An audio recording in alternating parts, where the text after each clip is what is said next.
Are you living and leading by design or just by default? It's time to wake up and live the life you want, not the one someone else has programmed for you. Hey, my friends, I'm Tim Windsor. Welcome back to the Uncommodified podcast and to another UNCORK conversation. My guest today is life and mindset coach Nancy Gentle Boudrie. Nancy, welcome to the show. Thank you so much for having me, Tim. It's going to be a lot of fun. A quick introduction of Nancy. I could give you a big bio. You can go on LinkedIn and you can find Nancy for sure. But just a quick intro. Nancy blends her extensive entrepreneurial business knowledge and background with her mindful-based stress reduction training from the University of Chicago and the Mindful Leadership Training Certification that she received from Naropa University to partner with organizations in increasing morale, profitability, reducing workplace injuries and absenteeism, which is all good things, by improving employee mental and emotional mindset. Not just mental health, but mental and emotional mindset. That's what we're going to be tucking in today. It's going to be exciting. Nancy, additionally, she coaches business professionals to be creative, innovative, and resilient. Those are great qualities. I need some of that, Nancy, so I'm hoping I can get some of that in the conversation today. But all great conversations start off with a good drink for me and a great question. So what are you drinking tonight? I am drinking a turmeric ginger tea. It's my nightcap before I go in for my warm winter's nap, as I mentioned. This is the drink of choice in the winter here in Philadelphia. There you go. Yeah, and we're like, it's March, but it feels like winter. So this won't air for several months, I'm sure, in the rotation. But it's March, so spring's supposed to be here, but it's not quite here. If you're in this part of the country, not quite here yet. I'm going to drink a whiskey because that's what I like to do at night. And so, cheers to you, Nancy. Thanks for joining me. Cheers. All right, here's a question I want to start the conversation with, and I'll give you both questions that I want to ask, and then I'd like to tuck into the first one, and then we'll see where we go. So here's the questions that I'm ruminating on in thinking about our conversation. So my first question is, what is a life led by default? What is that, and why would anybody want to settle for that? Because that doesn't sound too enticing. And then additionally, how do we embrace our opportunity to live by design? This idea of design and default, which is an idea that you play with a lot of. I hear it on social media. I see it in the work that you do. So this is where we're going to tuck in. So what is this life by default, and why would anybody want to do it? Craziness, right? Well, Yeah. I want you to picture the zombies at The Walking Dead. Okay, I got them in my mind right now. Yeah, that's not good. This is how people go about life, and they don't even realize it. They're pulled in so many different directions. They're doing so many different things, what people expect them to do, what they think they should do, all this craziness. And they're doing it from a default programming system that was set forth maybe by their parents, maybe by their parents. Maybe it's generational mindset. It's unconscious habitual habits that we form. And we do it from a survival standpoint as opposed to a thriving standpoint. So we're all in this thing trying to, grind it out and survive, and very Neanderthal, which we are. Yeah, no, and it's interesting. So you're suggesting to me, which I'm not sure I like the suggestion, Nancy, just to be clear. You're suggesting to me that I might have been born into some kind of programming, and then potentially through my upbringing and my life experience, I'm going to be 60 soon, so there's been some master programming that's been happening through event or circumstance or people or input, and whether I understand it or not, it's running sort of like this script in the background like a computer, and it's causing me to respond and react in certain ways. Is that what you're suggesting to me? Yes, absolutely. And that's why it's so, pinnacle to live a life by design. How do I start living a life by design? How do I get conscious? How do I wake up, right? And I teach people how to wake up. How do you become aware? You can't do anything about anything unless you're aware of it. So how do I start creating and recognizing that I have these default settings? How do I, embrace that? And by the way, we are negatively wired. That's how we are as a species. They call it negativity bias. So we've already got that, 1 foot over there in the default zone, right? because everything, we'll see everything from a negative lens, because that's how we survived as a species. So you've got all these things, and now you're just trying to get yourself into that awareness. You're a little girl and you're like 3 and you're humming a tune, and your mom has a migraine out the yin yang, and she goes, "Oh my God, stop that noise." Now all of a sudden you just program, I suck at singing. Right? I mean, and that's a silly, but this is how it all starts to form. Yeah. Right? No, well, listen, and it sure does. And again, if you're listening in, I always say you're listening in for a reason. And what I just heard Nancy say to me, and I think she said it to you by proxy, she's talking to me, but she's talking to you too, I think, is that you might be a bit of a walking dead man or a dead woman. You might be walking around and asleep. As you talk about that, I think of the Robin Williams movie, Awakenings. Oh, yeah. And what a powerful movie. And, when you watch that movie and you see these people in this sort of catatonic environment, we look at that and we see them there. And what I hear you saying, that it may be in some areas in my life, I'm a bit catatonic. I'm operating out of an autopilot mentality. I am moving out of a script that I need to somehow rewrite and reframe and figure out a different way of doing that. And that default script is most often not that helpful at the end of the day. And so that being said, so how does somebody, when you start working with somebody, from your experience, I know you come from this deep business background, you had lots of years in this entrepreneurial world, you came from a deep business understanding. I'm interested, first of all, your own personal journey, and then how do you lead somebody like myself? How do you lead me into a different way of framing this? So first of all, how did you find your way to this? Or maybe you were just born into it. Yeah, I always joke and say, just like half of, all this big population of this wonderful earth, we're all Energizer bunnies running around like we're on steroids. We're all drinking caffeine and we're hyped up and we're doing. And that was me running a 7-figure insurance agency with multiple locations, just hyped, loving life, Energizer bunny on steroids. When I talked to my employees, they could hear me coming down from my office, and it was like, if it was a heavy step, we're scared to death. If it was like a little skip in her step, we were cool. Yeah. Well, but what started happening is all that energy, all that hype, all that Walking Dead type script began to cause physicality in my body. And I was young. I was in my 30s. And every time I'd go to the doctor for this or that or whatever, it was stress related. And all they wanted to do was give me a pill. And I'm not against pills. It's just that, why? Like, physically, my cholesterol's good. I mean, all this, I don't have high blood pressure. You just want to give me a pill to make me chill, right? And so that's how I even started the mindset stuff. So I went to a yoga class. I started doing all this kind of different stuff and exploring all the things that were available to me.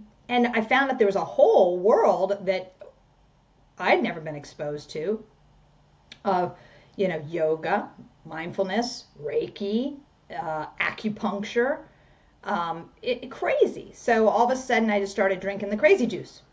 And having a blast doing it, and really that's how I got here. Oh, that's a really powerful journey. So when did you start realizing in your journey that maybe this just wasn't a Nancy thing? It wasn't just for Nancy, right. That you were going to somehow maybe, I don't know, take this wonderful leap into the abyss potentially. At one point you said, I guess I'm leaving my job. I'm going to do something. Something happened. Right. And you take this massive leap of faith and you start moving in this other direction.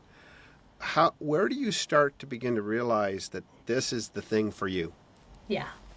Well, being the entrepreneur that I am, I started doing this in my basement just for myself. I'd set up a little meditation room and all this kind of thing, and just family and friends, and really kind of started showing them this side. And then what started happening is they would share with somebody and they would share with somebody, and even down to my kids' friends and stuff. Boy, you look like you had a facelift. Like that was the first one that really woke me up and shook me Interesting. up. They said, "You look lighter." Well, I was probably running around like this. Didn't even know it.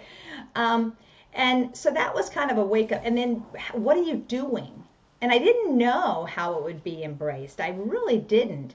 And, I started kind of coming out of the closet and telling, hey, yeah, I'm doing this thing called Reiki. I'm doing this thing called mindfulness. And people wanted to know what it was. And then the next thing you know, the businesswoman in me said, man, if I'm going to give this knowledge, why don't I figure out how to make it a business? And what happened was with the insurance, it was all perfect timing because we were making the transition to go totally paperless. This is right when we were quoting things on the computer, but we weren't running applications on the computer.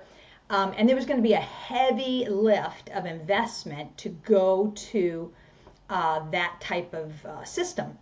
And Univest approached us, me, and at the time my husband, with a lucrative offer. So we ended up, that was just all in divine order, I say, all the time. You can't make it up. It's like you follow what is you're guided. And so we sold it. I had just given birth to my second child, gave me a time to take a breath, be a mom, and then I turned this into a business, and then that's all she wrote. That's an amazing story. So it's interesting. You just introduced another D into the conversation. So we've got this. We live by default, and we have to ask ourselves how we're going to do this. We want to move to living by design, which is by purpose and choice, I suppose, in some very powerful way.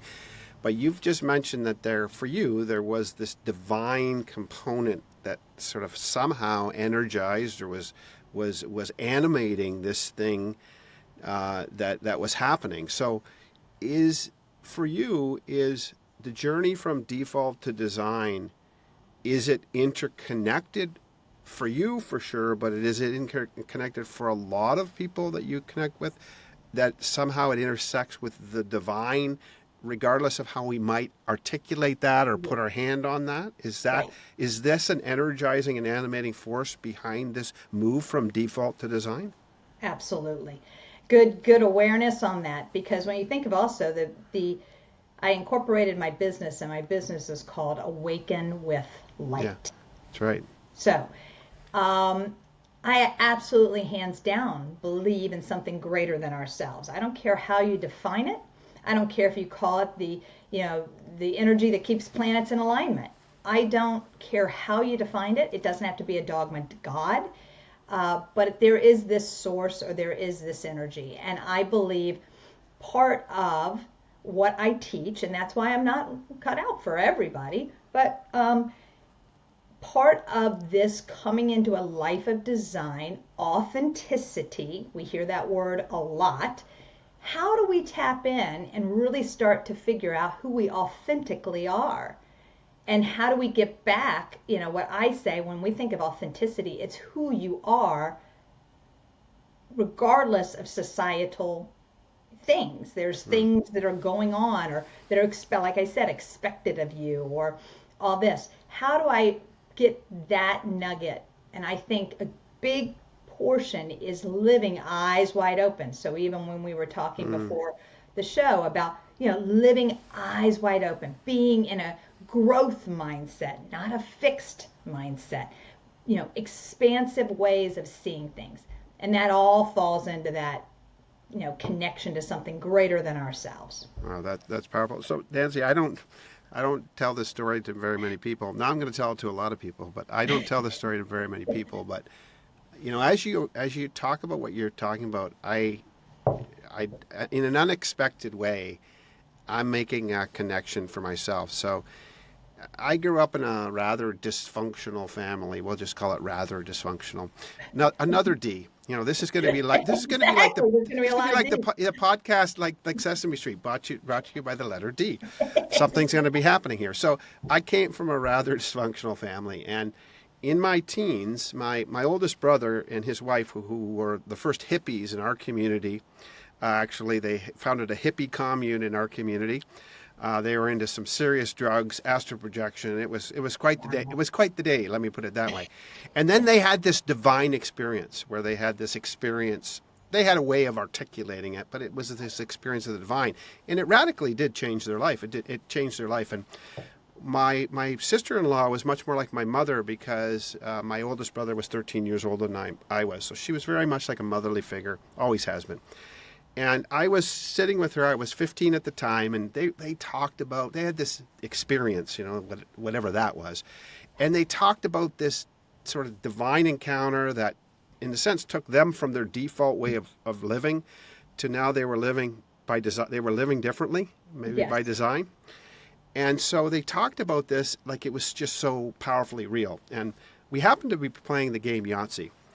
And so I said to my sister-in-law, I said, tell you what, like, I don't believe this bullshit. Like, I just don't, my life does not in any way line up with there's some divine entity that has any desire to encounter my life, nor if they are, I can't see them very being benevolent. I think they're more malevolent. That's how my worldview was. And so I said, tell you what, I'll give you a chance to prove it. And we were playing Yahtzee, so I said, if you can roll 5 ones, because there's 5 dice, I said, if you can roll 5 ones and three turns at it, we'll add them up. I'll say, I guess there's a divine entity. But if that can't happen, then there is no divine entity. And my sister-in-law, without hesitation, said, no, it's not a problem. And I remember as clear as day the sound of the dice going in the can, and then the shake. She rolled the dice, and she rolled 5 ones the first time. Yep. Astronomical when you look at the percentage. Yes. And that became an encounter in my life with something that I didn't understand. And I will say that it did change and has changed the trajectory of my life and my family's life. So I articulate that or believe something different about that today than I did almost, close to 50 years ago. Right. But at the same time, there is something Yes. inside of this that I would resonate with. Yes. And so I really appreciate this conversation because it's not the normal conversation I typically have in my podcast. But you know what? Again, I'm going to be eyes wide open to the conversation I suppose we're supposed to have today, Nancy. Exactly. Which is finding its way. So this is really powerful. So in a world where you now parlay this into your business and now you're working with CEOs and COOs and all this, how do you begin to encourage them and move them from this sleep, this slumber? How do you move them into a place without, freaking them out? How do you move them into a place where they can wake up and they begin to see of how they can live by design and live by purposefulness to break free and move into the thing that they may have been actually destined for? Yeah. Well, first of all, there is a powerful testimonial or recommendation on LinkedIn from a serial entrepreneur. I think he's a chief technical officer, Chris Griffith. And it's not your typical, it's a small novel, but I think he hits it dead on because, again, not sure what he was walking into, just knew he wanted some things to change and then got way more than what he bargained for. So what you're doing is, you're greeting the person right where they are. There is no, let me hit you upside the head and shock the daylights out of you. You're greeting them right where they are. And you are awakening what is there already. So it's a very gradual, you greet them where they are. You're teaching them to really dial in. So very interesting, like dysfunctionality is very we're all broken. Yeah. So we all have some backstory, and typically the more successful you are, the more there's some dysfunction in there. Mm-hmm. And so we make a joke, and it's like I'm teaching them to really be the observer of some running what we were talking about. Typically like perfectionism, or there's things going on and how they're directly influencing what and how they lead. So you can't, this idea of compartmentalization, you're one person in your personal life, and is totally a farce, because I've been very candid and blunt with people. I bet you're an a-hole to work for. And it's like, their eyes wide open, like, because of a few key statements. And it's really, you're teaching them to move into this, because they're also coming to you. The teacher arrives when the student's ready, plain and simple. So they're coming there, typically pathway to inner peace, which is why I trademarked that name for my program, my methodology, because most of my people in some form or fashion are trying to find that sense of peace, that sense of balance. And so how do they do that authentically? And it's not cookie cutter. That's why I've never moved it to a group coaching program. Yeah. It is, I get in there and I'm accessible, because not only am I teaching them something, but then I want to be accessible. So as you're trying to apply it, hey, Nancy, can you jump on a call for 15 minutes? This is what I got going. And boom, I'm there, right? So that's really powerful. So let's just say that, I came into your orb and I'm this person that's trying to move away from default to design. I'm trying to figure this out.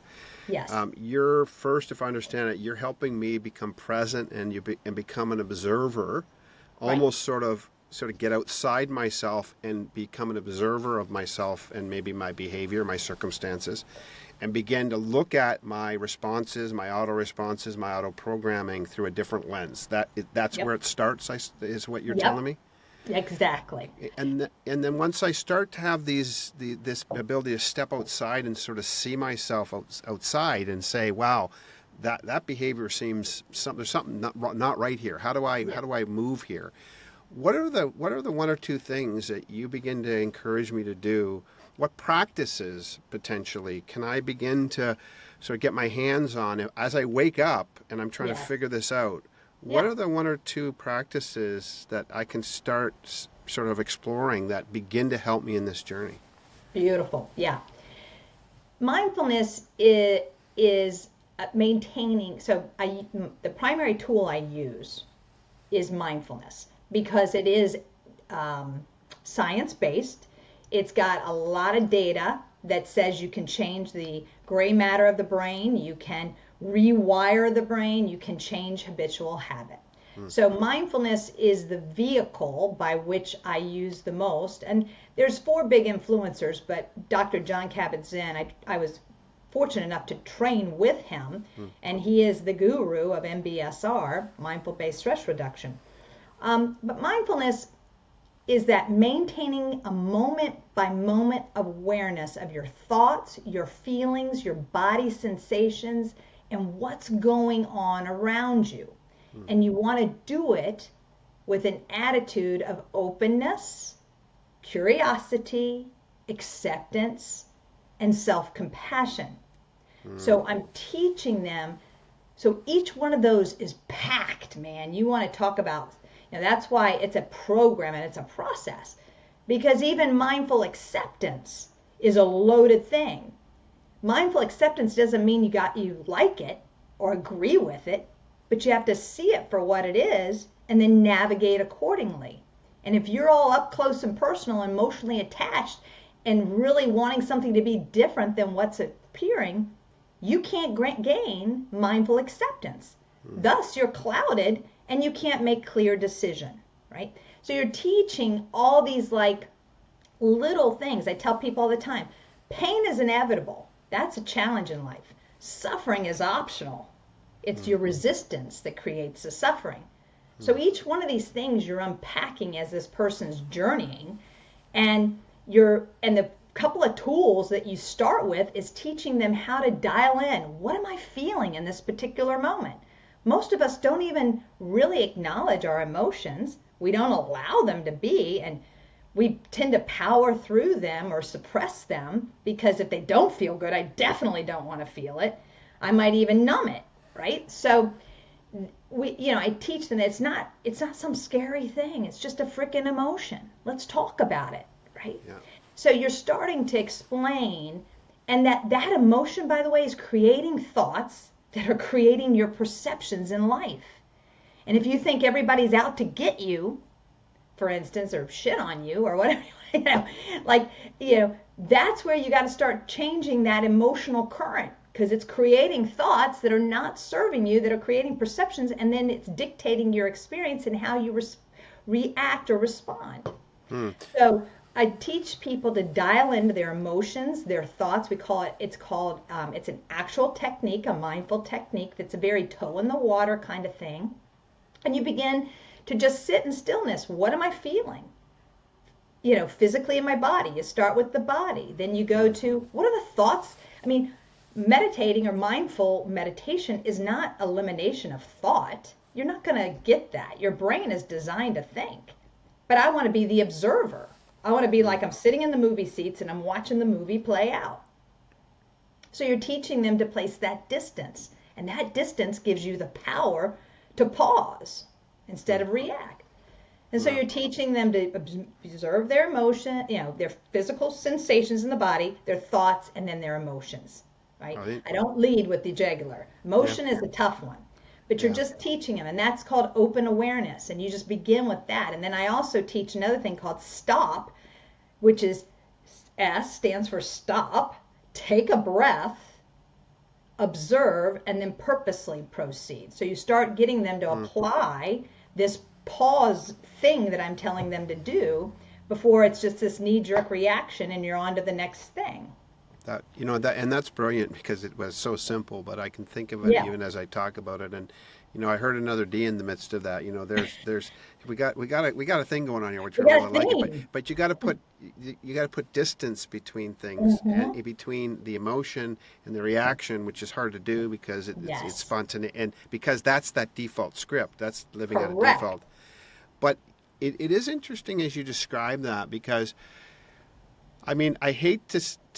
I don't know. I don't think I believe what I'm going to say, but I'm going to say it anyways, in case there's somebody listening who believes this. So my question to you is this easier for men or women to do because of the way we traditionally look at how emotions are processed and stuff, or is there absolutely no difference in your experience between how men and women get bottled up in this default behavior and have to figure their way through this, or is there a difference? That's a good question. I'm asking it on behalf of my listeners. I'm not sure if one is easier than the other. One sex is easier than the other. It's how they process that's different. Yeah, and maybe what's acceptable as emotion.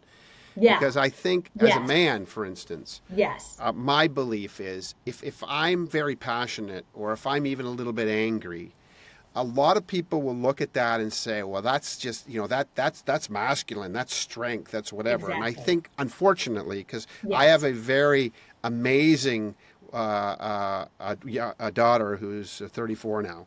I have a son who's 31. And my daughter, Melissa, she's a force to be reckoned with and always has been. And I'm delighted by her. Let me put it that way. But I can see over time that sometimes I've looked at behavior maybe in my son, and I've looked at a similar behavior in my daughter, and I've judged it a little differently, to be very frank. So I'm the guilty party here on this one. But I do think that there's this thing where I have also realized in my life that the easy emotion for me to admit that I have is that I'm angry. That's an easy one. I was just going to say, the guys go to the anger. Yeah, that's easy. Oh, well, I'm angry right now. But I had an experience recently with my partner, who I took on a couple of years ago in my business. I haven't had a partner very much in my career. And we were doing a client meeting, and there was a part in the meeting where she said something. We were on Zoom, and I felt myself getting angry at her. I was frustrated and angry at something she said. I didn't display it in the meeting, but I could feel this emotion rising up. Yeah. And I wasn't happy, and it was a Friday. And I thought, I'm going to wait till Monday because this isn't a good idea. And over the weekend, I began to do what I don't normally do. I stopped, and I tried to step back from what was happening. And I asked myself, and I said, why am I so angry? And then I realized I wasn't angry. I was hurt. Yes. I wasn't angry. I was hurt. I was disappointed. I felt diminished by her in this conversation with a customer. And so on Monday, when we got together for our regular meeting, I said, you know what, we're gonna do this thing. So I just said to her, hey, I want you to know this is how I was feeling Friday. Yep. This is why. But I realized I wasn't angry. It was actually this. And we had this really interesting conversation. And I recognized that, in a lot of ways, I felt like this little kid again, sort of being diminished and being moved out. Bingo. Yeah. Yep. And it wasn't a wonderful feeling. Now, it was a hell of a lot easier, Nancy, for me to say, as my earpiece falls out, I'll put it back in. It was a hell of a lot easier for me to say, I'm angry. Right. But actually, it was more than that. I was actually hurt, and I needed to process that. And that was more scary than feeling I was angry. Yes. Yeah, that was scary. And that right there, emotional intelligence, that's what, you were very dialed in. You got to that process without even knowing mindfulness or knowing what you were doing. You were doing mindfulness, basically, because there are 6 steps to processing difficult emotions to get to that space that you got to. And you got there. And then, like you said, I loved that's a heck of a lot more scary to process because you saw, we'll go way back to the start of our conversation, the programming that came from that little boy, right? Yeah. Because our emotional intelligence is linked to what they call the inner child or whatever you want to, all this kind of thing. And you saw it firsthand. It came up, it felt this. And so the go-to was angry because your go-to is not to cry right there or whatever, It's what's my go-to emotion? And this is what I teach mindful leaders because you're trying to teach them to not react upon that. Yeah. Right? And it's A-okay. So they hit this thing that activated this little boy who was like, oh my God. And, you had enough wherewithal to take a pause. And that's awesome. Yeah, and I will say that I'm not great at it, and I'm learning. My wife is much better at it than I am. Yeah. And she's much better at recognizing when I'm operating by default. Yes. And so it's a journey. We're all on this journey, and it's a fascinating subject. And again, if you're listening in for a reason. I really believe that. And so, Nancy, quick question: if people wanted to find you, if they wanted to figure out who is this Nancy and what is this witchcraft, who would they? How would they find you, Nancy? I'm most active on LinkedIn as the social platform. I am on all Facebook, Instagram, and LinkedIn, but my biggest, my playground is LinkedIn. And then I have a website, awakenwithlight.com. And I think and then I have a YouTube channel that has a ton of videos. I've been putting videos up there since 2010 or something craziness. I've got guided meditations. I've got, all kinds of stuff. And so it's Nancy Gentle Boudrie, Awaken with Light, I think is the YouTube channel. So those are probably the best places to find me. Okay, awesome. And for those who are listening and you're not in the YouTube channel, that's Boudrie. Yeah. So we got to get that spelling right because if not, you're going to find a different person. So that's interesting. The one thing I would say, Nancy, that I really just have a lot of respect for when I engaged with you, we met through LinkedIn and engaged a little bit on social media, is the one thing that I found really fascinating is your videos are interesting to me for 2 reasons. So one, because of the content. The content is, it's gently provocative. Okay, so there's a gentleness which sort of it's in your name, so maybe it's just exactly. part of the. That isn't a stage name. That's a real name. That's your real name, yeah. But part of it is there's this gentle wisdom, but it's actually quite provocative and rather forceful, even though it's gentle, which I find very fascinating. The second thing is, you do these videos in all. How am I going to say this without sounding in all states and arrays? Exactly. Yeah, which for those of you who haven't seen, you got to go find Nancy's. I mean, what I love about it, again, it's just you, Yep. And sometimes you look, don't be offended, Nancy, but No. sometimes you look amazingly put together, by the way. And then other times you look rather disheveled. Exactly. But what I like about it is there is an authenticity, there Yes. is a vulnerability Yep. to to this persona and that you bring, which isn't made up. I know it isn't. It's the real you. Yeah. But I love it because so many people, when you get into social media spaces, they've Yes. gotta, their default is to make sure that they got everything all in the right spot. Yeah, Exactly. right. So that they can present and perform. Right. But there's something powerful to me about the way that you've approached that, and I think it really is the essence of what you're talking about Yes. because again, we have a default about how we want to be seen and perceived by Correct. others. Yes. We have a default that moved towards perfectionism and wanting to be perfect and wanting to be accepted because we've got everything right.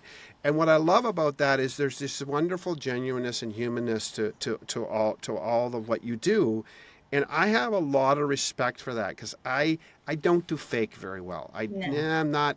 No. No, I'm not into fake. So I really appreciate not only the content and what you're bringing, but I equally appreciate the fact that you're bringing it in a way that is just so wonderfully ordinary.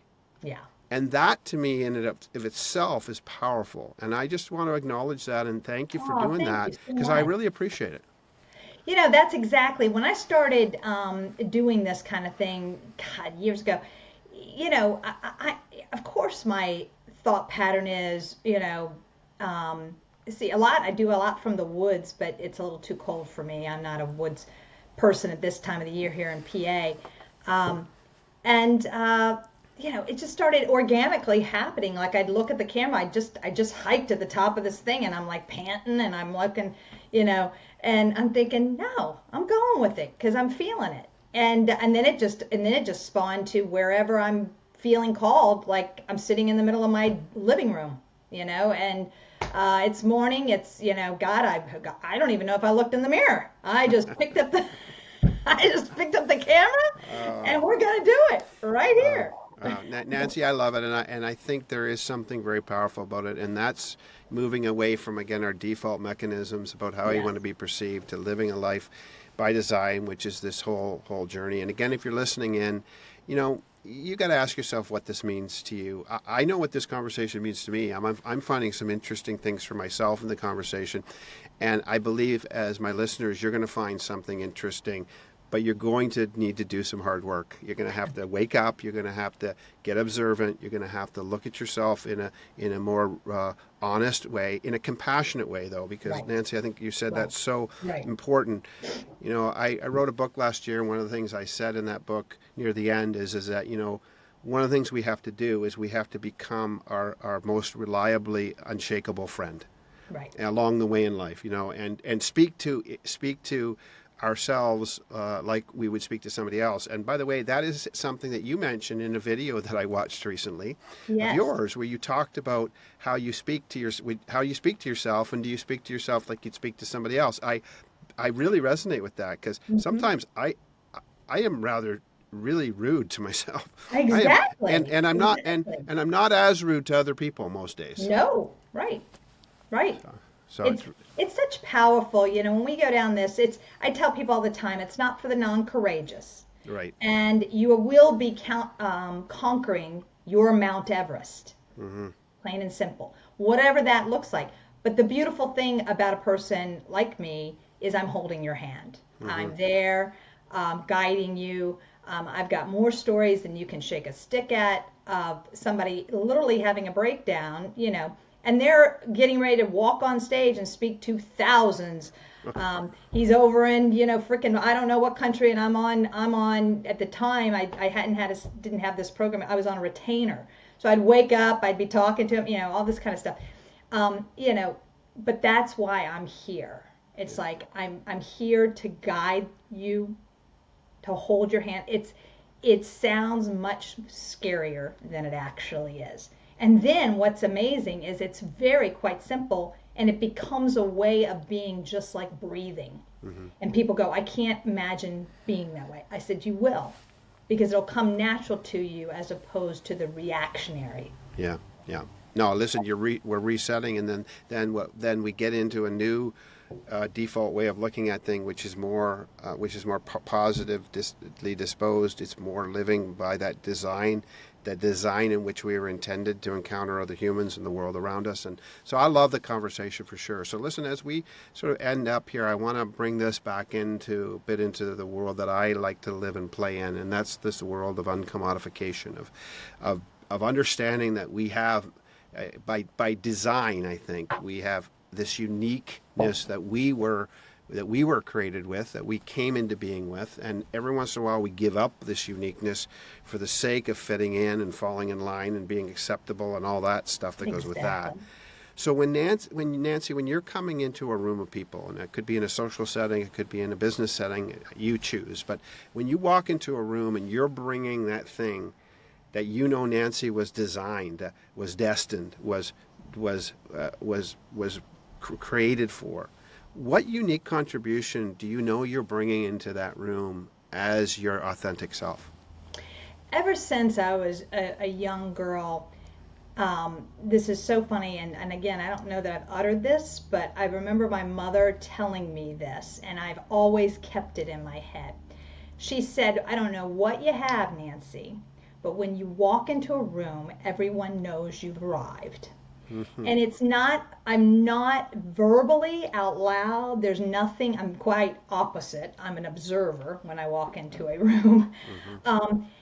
And I think the reason being is that I have, for the most part, tried to live an authentic life. Mm. And I am a very faith-filled person. And now, at this juncture, before I step into anything, getting on this call, it is a centering exercise.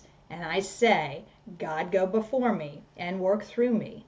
May I be a vessel of love, light, and healing energy. I don't care what I'm doing. This is what I want to be. This is how I want to show up. And before I do the video with the crazy hair, I'm on, I want to be that person. So I'd say that's the thing. It's this natural, radiant light that just oozes. We all have it. Are we dialed into it is the question.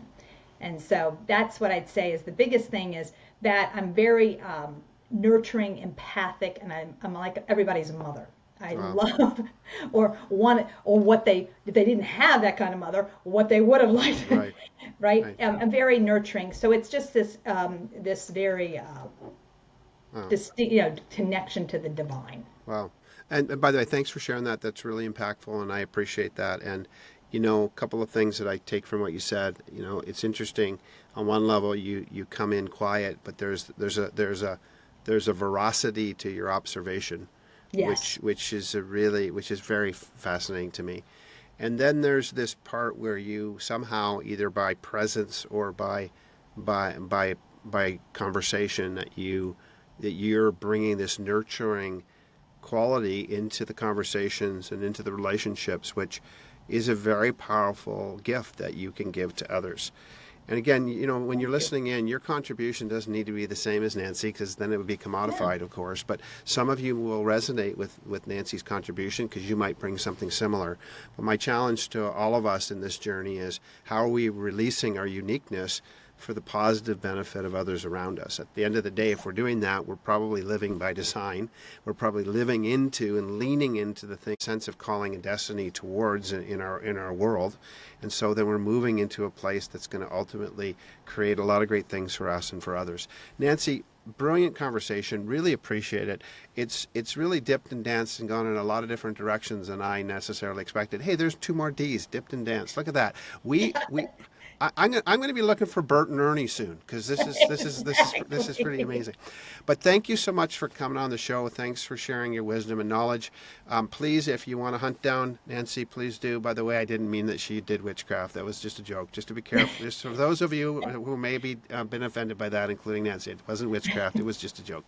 But listen, if you listened in for a reason, do me a favor. Email me at tim@uncommodified.com or DM me on social media. Let me know how you're uncorking this conversation, unpacking it into your life, how you're moving away from default and into design, how you're discovering the default mechanisms of your life when you're breaking those patterns for the sense of something better for you and for others.